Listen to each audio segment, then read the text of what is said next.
Hi guys, today we're going to discuss about horizontal projectile. So first you must notice that unlike oblique projectile which had an inverted parabola, we have half of the inverted parabola. And like our oblique projectile, we have to divide this planar motion into its two components in x and the y direction. So consider a man standing on the top of a tower who fires a gun horizontally. The bullet has an initial velocity of u meter per second and it traces this path. So we have to first write its displacement in x. Using Newton's second equation of motion, the displacement is completely in the x direction.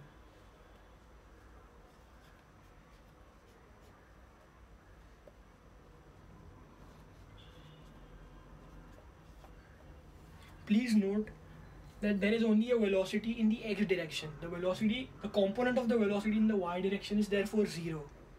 Or another way of putting it is that the theta or the angle is 0. So cos of 0 is just 1. So this ux, which is nothing but u cos theta, just becomes u. And there is no acceleration in the x direction, just like our oblique projectile. There is only an acceleration in the y direction. I'm just going to change the labels for you. I'm going to call s sub x as x, or displacement in x. And now we are concerned with displacement in y.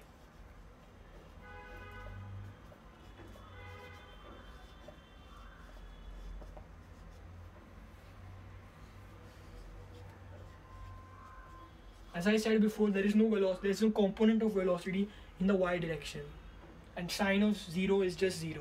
So this term becomes 0. But however, there is an acceleration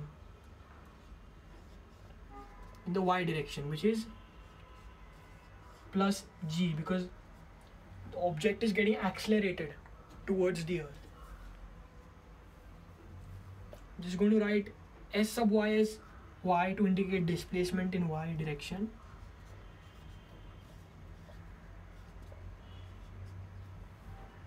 And now this result is very important. I'm going to rearrange this equation as t is equal to x upon u. And I'm going to plug this t value into this equation. So I get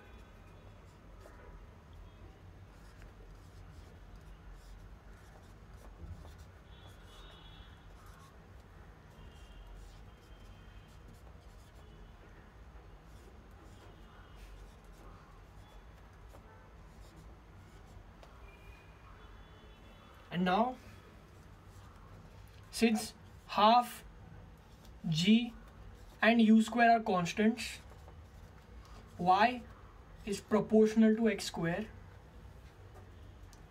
And when this happens, we have a parabola.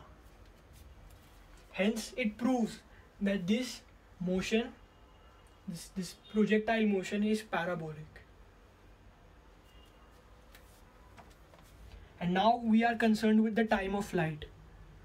So for that, we need to know the height of this star, so that we can plug this in this equation.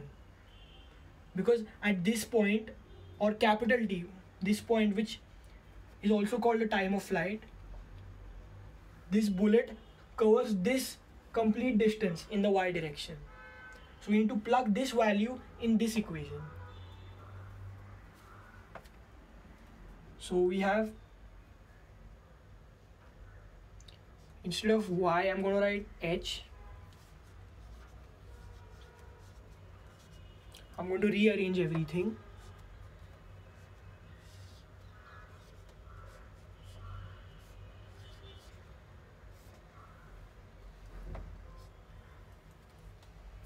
I'm just writing the small t as capital T to indicate the time of flight.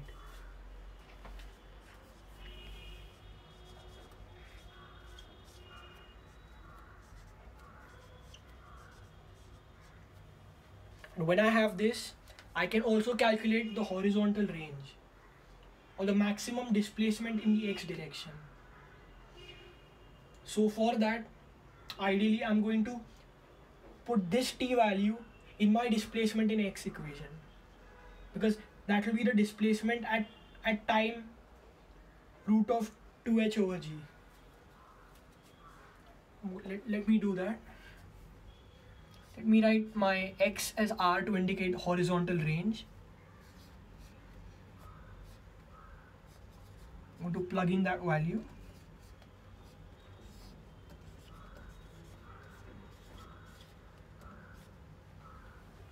And there we have it, the horizontal range.